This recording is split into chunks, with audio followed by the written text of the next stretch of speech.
ពី3យេអូខេ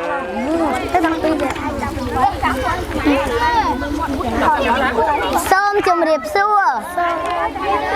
នាងខ្ញុំឈ្មោះចៅកញ្ញាតី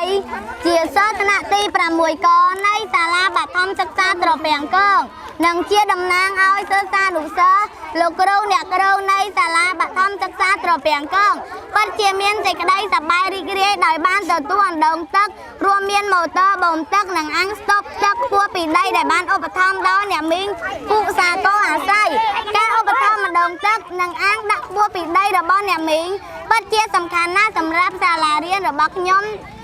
និងយើងខ្ញុំទាំងអស់គ្នាដែលកន្លងមកខ្ញុំបានប្រឈមនឹងទឹកសម្រាប់ប្រើប្រាស់ប្រចាំថ្ងៃ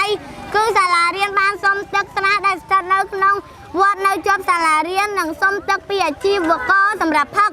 ការឧបត្ថម្ភម្ដងទឹករបស់អ្នកមីងនឹងរួមចំណែកក្នុងការកែលម្អបរិស្ថានសាលារៀនអនាម័យសុខភាពរបស់សិស្សានុសិស្សលោកគ្រូអ្នកគ្រូនិងកែលម្អគុណភាព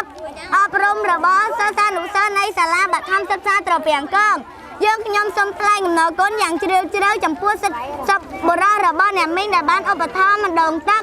ដល់សាលារៀនរបស់យើងខ្ញុំសូមជូនពរអ្នកមីងភូមិសាកលអាស័យនិងក្រុមគ្រួសារមានសុខភាពល្អនិងសុភមង្គលសូមអរគុណ